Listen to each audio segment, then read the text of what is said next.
सुप्रभात। कान्हा जी ब्लॉग्स में आप सभी का स्वागत है। आशा करती हूँ आपने अभी तक मेरे चैनल को कान्हा जी ब्लॉग्स को सब्सक्राइब कर दिया होगा। अगर आप ऐसा नहीं करेंगे तो मेरे आगे की वीडियोस जब मैं अपलोड करूँगी वो आप तक कैसे पहुँचेंगे, क्योंकि पंडित प्रदीप मिश्रा जी के बहुत सारे उपाय हैं, लेकिन जो सबसे सरल और जो दैनिक जीवन में हम कर सकते हैं आसानी से, वही उपाय मैं आप तक पहुंचाने की चेष्टा करती हूं। ऐसा ही एक उपाय आज मैं लेकर आई हूं जब बच्चे के मन पढ़ाई में नहीं लगता हो। ये एक छोटा सा उपाय बहुत आसानी से आप कर सकते हैं। पहले मैं आपको समझाऊंगी, फिर आपको पंडित प्रदीप मिश्रा जी के श्रीमुख से भी आप तक इस कथा को पहुंचाने का, इस उपाय को पहुंचाने की चेष्टा करूंगी। आपको करना क्या है, आपको एक पान का पत्ता लेना है, आपको 5 बेलपत्र लेने हैं और 3 शमी पत्र लेना है। एक पान के पत्ते के ऊपर चंदन से शिव जी का नाम, पार्वती जी का नाम और ब्रह्माणी सरस्वती का नाम लेकर थोड़ा सा आप चंदन लगा दो पान के पत्ते पे।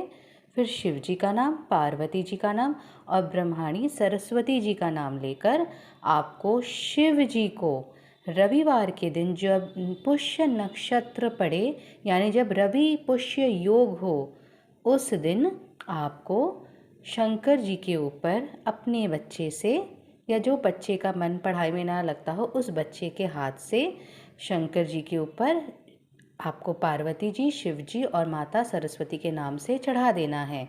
फिर उसके ऊपर आपको 5 बेलपत्र और 3 शमी पत्र चढ़ाना है। ऐसा करने से जो बच्चा ठीक से ना पढ़ता हो, उस बच्चे का भी मन पढ़ाई में लगने लगेगा। अब मैं आपको यह उपाय पंडित प्रदीप मिश्रा जी के श्रीमुख से भी सुनाने की चेष्टा करती हूँ। खाने वाले पान का उसका पत्ता, पान के पत्ते के ऊपर जो चंदन से शंकर के नाम, पार्वती का नाम और ब्रह्माणी सरस्वती का नाम लेकर शिव को समर्पित कर दे। महाराज उसकी भी तिथि बताइए, बड़ी सुंदर है।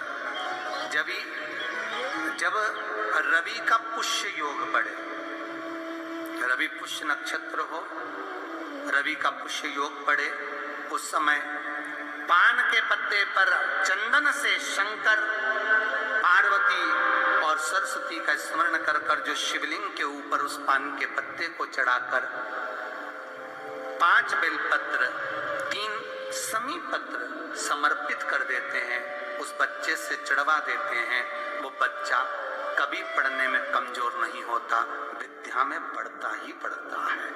पलटकर माँ बाप को देखना ही नहीं पड़ेगा बच्चे को, कभी भी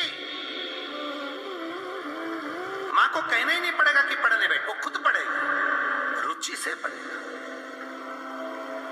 5 बेलपत्र, 3 शमी पत्र समर्पित कर दें, भगवान शंकर का स्मरण करें और उस बच्चे को प्रणाम करवा कर वापिस लेकर आए। बच्चा विद्या में प्रबल होता है, विद्या प्रखर। आशा करती हूँ आप तक यह उपाय मैं पहुँचा सकी हूँ, और अगर आपका भी बच्चे का मन पढ़ाई में ना लगता हो, इस उपाय को अवश्य ही करें, क्योंकि पंडित प्रदीप मिश्रा जी खुद ही कहते हैं कि प्रैक्टिकल करने में क्या जाता है, प्रैक्टिकल करके तो देखिए।